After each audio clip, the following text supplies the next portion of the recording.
Hello friends, எல்லாருக்கும் வணக்கம். பொட்டுக்கடலையில் வடை செய்ய போகிறோம். அது எப்படி செய்யுதுன்னு பார்க்கலாம் வாங்க. வீடியோக்குள்ளே போகலாம். நான் இதில் 1 கப் பொட்டுக்கடலை எடுத்திருக்கேன். இதை மிக்ஸி ஜாரில் போட்டுட்டு அப்படியே பவுடர் பண்ணி எடுத்துகிட்டு வந்துடுறேன். நீங்கள் எதில் எந்த கப்பில் வேணுனாலும் அளந்துக்கலாம், டம்ளரில் வேணுனாலும் அளந்துக்கலாம்.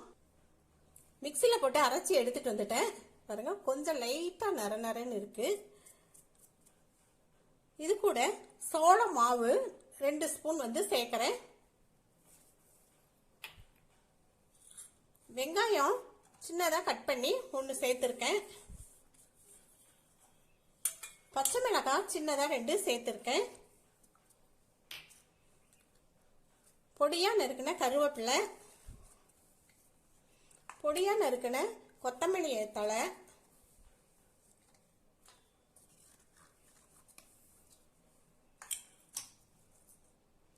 இஞ்சி பூண்டும் அப்படியே நச்சு எடுத்துட்டு வந்திருக்கேன். பீட்ரூட்டு பாதி பீட்ரூட்டை சீவி அப்படியே பல்ஸ் மோட்ல வச்சு ஒரு சுத்து சுத்திட்டு எடுத்துட்டு வந்திருக்கேன். இதையும் இதுல சேர்த்துக்கலாம். சோப்பு 1 ஸ்பூன் சேர்த்திருக்கேன். மிளகாய் தூள் 3/4 ஸ்பூன் சேர்த்திருக்கேன். பெருங்காயத்தூள் கொஞ்சமா சேர்த்துக்கலாம்.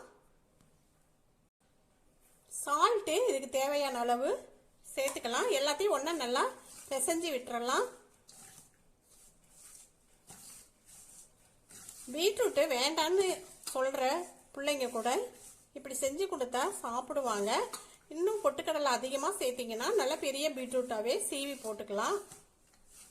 அளவாக எடுத்துக்கோங்க.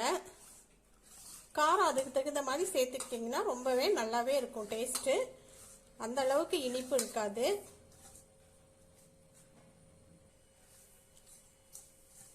நல்லா எல்லாம் பிசைஞ்சு விட்டாச்சு. லைட்டாக கொஞ்சமாக தண்ணி தெளித்து பிசைங்க. அதிகமாக தண்ணி தெளிக்கக்கூடாது.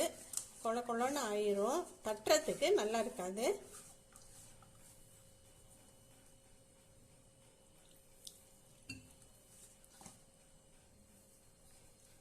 பாருங்க, நல்லா பிசைஞ்சாச்சு.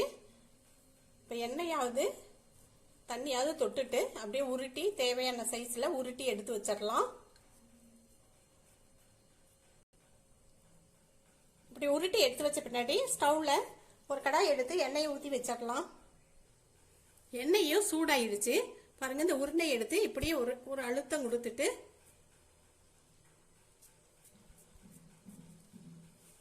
அப்படியே போட்டுடலாம்.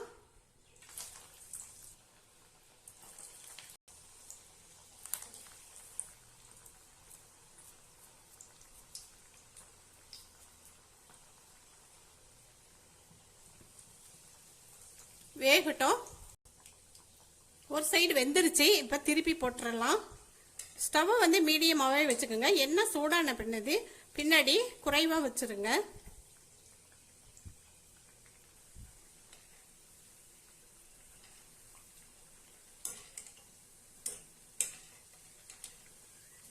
இப்படி திருப்பி திருப்பி போட்டு வேக வச்சிருங்க. 2 சைடு வெந்துருச்சு. இதை எடுத்துடலாம். பாருங்க, நல்லா அழகா எப்படி கலரா கிடைச்சிருக்கு. அடுத்ததையும் போட்டுடலாம்.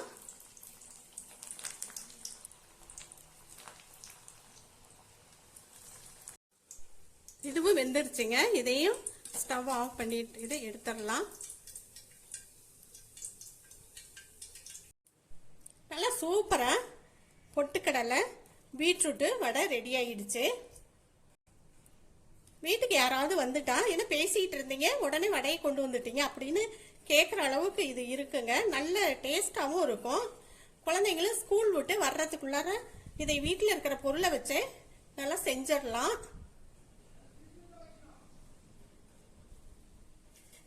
ஈவினிங் ஸ்நாக்ஸாகவும் இதை செஞ்சு கொடுத்துடலாம். நல்லா டீ வச்சு 2 வடை சாப்பிட்டீங்கன்னா ரொம்ப நல்ல டேஸ்ட்டில் இருக்கும். ரொம்ப நல்ல ஃபில்லிங்காகவும் இருக்கும். நல்ல ஆரோக்கியமானது, சத்து நிறைந்ததும் கூட. பீட்ரூட் சாப்பிடாத பிள்ளைங்க கூட இதை சாப்பிட்ருவாங்க. அப்படி பீட்ரூட் உங்ககிட்ட இல்லைன்னா கேரட் கூட நீங்கள் சேர்த்து செஞ்சுக்கலாம். அதுவும் ரொம்ப நல்ல டேஸ்டாக இருக்கும்.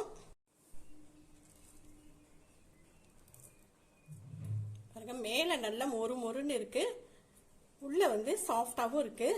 சாப்பிட்டும் பார்த்துடலாம். அவ்வளோ நல்லா மொறுமொறுப்பாக இருக்குங்க சாப்பிடும்போது. மேலே ரொம்ப நல்லா டேஸ்ட்டாக இருக்குது. இந்த வீடியோ பிடிச்சிருந்துச்சுன்னா லைக் பண்ணுங்கள். சப்ஸ்கிரைப் பண்ணாதவங்க சப்ஸ்கிரைப் பண்ணுங்கள். நன்றி.